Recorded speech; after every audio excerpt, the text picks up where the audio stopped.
조갑제 TV 시청자 여러분 안녕하십니까. 2024년 7월 15일 오전 11시 30분입니다. 어제 미국 펜실베니아 주에서 있었던 트럼프 대통령 저격 사건의 범인은 20살 백인 남성 그리고 공화당원으로 밝혀졌습니다. 공화당원이 공화당 전 대통령을 쏜 겁니다. 이게 바로 요새 유행하는 말로 내부 총질이죠. 이 경우에 내부 총질은 한국에서 내부 총질이라면 말로 하는 걸로 알려져 있지만 미국에서는 총으로 합니다. 미국은 세계에서 총이 가장 많은 나라입니다. 민간인이 가지고 있는 총이 군인이 가지고 있는 총보다 훨씬 더 많습니다. 미국 인구는 4억이 안 되는데 보유하고 있는 총기를 전부 다 합치면 4억 자루가 넘습니다. 4억 자루면은 보병사단, 몇백 개 보병사단을 무장시킬 수가 있습니다. 어제 범인이 쓴 총은 AR-15라는 소총인데 군인들이 쓰는 M16을 약간 민간인용으로 개조한 겁니다. 이 AR-15를 보유하고 있는 미국 사람들이 2천만 명이나 된다고 그럽니다. 얼마나 이 무시무시한 나라입니까? 그런데 여기에 지난 한 4, 5년 동안 사람들의 증오심을 선동한 사람이 바로 도널드 트럼프 전 대통령이었습니다. 권력자가 국민을 상대로 증오심을 갖도록 선동을 하면은 무슨 일이 벌어지느냐? 바로 히틀러가 권력을 가지고 독일 사람들을 선동을 해가지고 유대인 수백만을 죽도록 만들었습니다. 미국은 그러나 민주주의 국가니까 그렇게 되지는 않죠. 다만 미국에서는 총이 4억 자루나 됩니다 이겁니다. 그리고 트럼프 대통령과 공화당은 총기 규제에 반대해온 사람들입니다. 그런데 어제 정말 기적적으로 살았어요.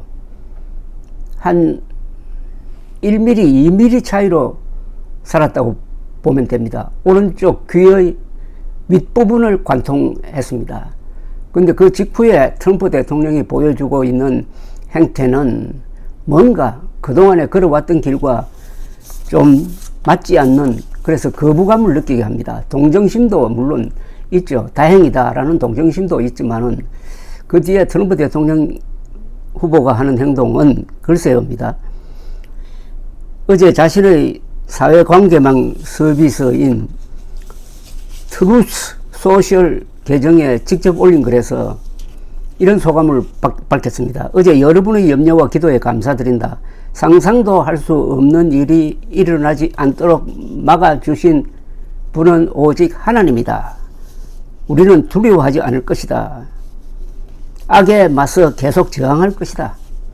다른 피해자들과 그 가족들에게 우리의 사랑을 전한다. 우리는 부상자의 쾌유를 기원하고 참혹하게 목숨을 잃은 시민들을 마음에 새긴다. 지금 이 순간 우리가 단결하여 미국인으로서의 본성을 보여주고 강하고 결연하게 악이 승리하지 않도록 하는 것이 어느 때보다 중요하다. 이렇게 좀 자랑삼아 이야기를 했습니다. 트럼프 대통령 후보를 바이든 대통령은 미국 민주주의의 적이라고 합니다. 트럼프 대통령이 이 한 일 중에서 용서가 안 되는 게 많지만은 특히 2020년 11월 대선에서 확실하게 지고 그것도 크게 지고 나서 이게 부정선거 때문에 내가 졌다라고 했습니다. 현직 대통령이 그런 이야기를 했습니다. 그래서 지지자들이 벌떼같이 일어났습니다. 클라이막스는 2021년 1월 6일 워싱턴에서 트럼프가 선동한 군중이 미국 의사당으로 난입을 해가지고 6명이 죽었습니다. 경찰관도 포함되어 있습니다. 그래서 미국 하원이, 그때는 민주당이 지배하는 하원이 탄핵 소추를 해가지고 내란 선동으로 상원에 넘겼더니 상원에서는 부결이 되었습니다. 6명이 죽었어요. 그런데 어제 트럼프는 살았습니다. 미국이 아주 중대 기로에 서 있습니다. 지금 이 순간 미국 사람들은 암살 기도를 규탄하고 트럼프가 살아남은 데 대해서 다행스럽게 생각하는 사람들이 많을 겁니다. 그러나 이때 트럼프가 어떤 태도를 보이느냐에 따라서 미국의 이 분열이 아물게 될지도 모르고 도지게 될지도 모릅니다. 이것은 트럼프의 태도에 달려 있습니다. 트럼프가 아까 소개해 준 글대로 나를 저격한 사람은 악이다. 악당들과 싸우겠다. 이렇게 나오면은 아마 미국은 내전적 상태로 갈 가능성도 있습니다. 그러지 않고 겸허한 하나님, 자신을 살려준 하나님 앞에서 겸허한 태도를 취하고 이런 사태가 오게 된 데 대해서 내 책임은 없는 거냐 하는 자세로 임한다면은 아마 트럼프도 좋고 미국도 좋고 이렇게 될 것인데, 어제 CNN 토론회를 보니까 어떻게 나올 건지 딱 양쪽으로 갈렸습니다. 어떤 학자는 희망사항을 담아가지고 트럼프가 달라질 것이다. 또 다른 사람은 트럼프는 항상 적이 있어야 되는 사람이니까 계속 공격적으로 나올 것이다. 이렇게 이야기를 하더라고요. 근데 어제 트럼프를 이 청년은 토마스 매튜 크룩스인데 나이가 20살이고 백인이고 전과가 없고 정신병력도 없는 아주 전형적인 시골의 미국인 가정에서 정상적인 교육을 받은 것으로 보입니다. 고등학교 재학 시절에는 수학과 이 과학 분야에서 장학금을 받은 기록도 있고, 지금은 요양원에서 일을 하면서 커뮤니티 칼리지에서 엔지니어링 부분에서 이 전공을 했다는 기록이 있고, 아주 내성적이고, 그러면서도 이 소셜미디어 활동은 거의 하지 않아 가지고 뭐 글을 남긴 게 별로 없고 유서를 남겼다는 기록도 없고, 다만 차량을 뒤졌더니 거기에 폭발물이 있었다는 정도입니다. 그런데 이 사람이 경력에서 흥미로운 것은 2020년에 공화당원으로 등록을 했다는 겁니다. 공화당원으로 등록을 했다는 거예요. 그게 저 공문서에 다 남아 있습니다. 그런데 2021년 초에는 $15를 민주당 계열의 단체에 헌금을 했다는 겁니다. $15니까 뭐 많은 돈은 아니지만은, 그러면은 공화당에 속하면서도 왜 민주당 쪽에 헌금을 했느냐. 이 공화당이 지금 일사불란하게 트럼프를 지지하는 것 같지만은 그 중에 60%는 트럼프가 주장하는 부정선거 음모론을 믿지만은 그건 완전히 속아 넘어가는 사람들이죠.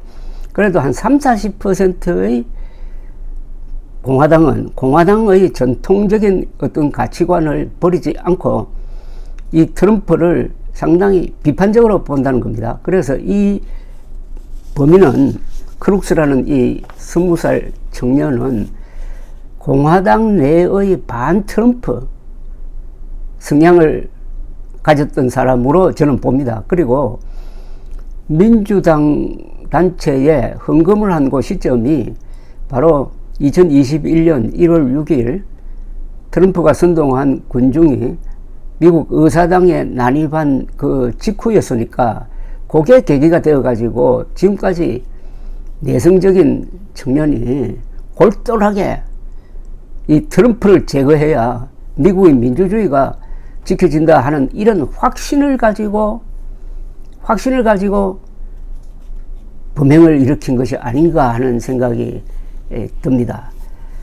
이 20살 되는 청년이 대통령 후보를 암살한다 하는 결심을 하기에는 그 나이가 조금 미숙하다는 생각이 듭니다. 그런데 이런 예가 없는 건 아니에요. 일본에서 있었습니다. 일본에서 1960년에 히비야 공원에서 정당 연설회가 열렸습니다. 그때 사회당 당수가 아사누마라는 아주 유명한 정치인이었습니다. 좌파 정치인이죠. 이 사람이 연설할 때 갑자기 연단으로 17살 되는 소년이 뛰어 올라와 가지고 아주 상당히 긴 칼로 배를 찔러 가지고 죽인 사건이 있습니다. 그 장면을 당시에 마이니치 신문사 사진 기자가 찍어 가지고 그게 퓰리처상을 받았습니다. 그 사진으로 굉장히 유명합니다. 근데 이 범인이 그 뒤에 어떻게 됐느냐 하면은 수사를 받고, 그러니까 구속됐죠. 구속돼서 수사를 받고 교도소에 수감되어 있는 중에 자살을 해버리고 말았습니다. 그래서 배후를 알 수가 없습니다. 다만 그 집안이 보니까 상당히 우파 성향의 집안이었다. 그리고 우익단체에서 활동한 적이 있다는 정도였습니다. 이 암살범, 살인범이라고 해야 되겠군요. 암살은 몰래 죽인다는 뜻인데 공개적으로 죽였으니까 17살의 야마구치 오토야라고 했어요. 일본에서는 소년법에 따라 실명 비공개 대상이었는데 사건이 너무나 엄중하니까 일본 언론이 이름도 공개를 했습니다. 야마구치 오토야. 이 사람이 왜 아사누마를 암살하려고 했느냐 하면은 아사누마가 중공을 방문한 자리에서 미제국주의에 대해서 상당히 비판적인 연설을 한 게 있습니다. 그런데 언론이 미제국주의에 대한 비판인데 마치 미국을 일본과 중국의 공적인 것처럼 이렇게 연설한 것처럼 기사를 쓴 거예요. 그러니까 잘못 쓴 거죠. 미제국주의를 비판한 거지 미국을 비판한 것은 아니었습니다. 그런데 이 야마구치 소년은 이 신문 기사를 보고 아주 격분해가지고 이런 일을 저지르고 자살하고 말았습니다. 이번 사건과 좀 비슷한 게 있어요. 나이가 20살, 17살 또 비슷하고 단독범이라는 점에서도 비슷합니다. 지금 미국도 크룩스의 범행을 단독범으로 보고 있습니다. 이 야마구치 소년도 단독범으로 보입니다. 근데 이 단독범은 추적이 힘듭니다. 그리고 단독범이라는 것은 자기 확신으로 범행을 한다는 겁니다. 그러니까 더 사전에 막기가 힘든 거죠. 그럼 그 확신이 뭐냐? 이들이 사람을 죽이도록 만든 그 확신이 뭐냐는 거죠. 그 확신이 무엇이든 사람을 죽여서는 안 된다는 것은 대전제를 하더라도 그 확신이 뭐냐 하는 것은 앞으로 미국에서는 언론의 취재라든지 이 FBI의 조사에 의해서 밝혀질 것으로 보입니다. 트럼프 대통령이 그리고 전 대통령으로서 지난 길게 잡으면 2016년부터 그리고 짧게 잡아도 한 4년 동안 미국인을 상대로 정오심을 불어넣은 그 양과 질은 미국 역사상 최악일 겁니다. 간단하게 한번 생각해 보십시오. 4억 자루의 총기가 있는 미국입니다. 그 미국 사람을 상대로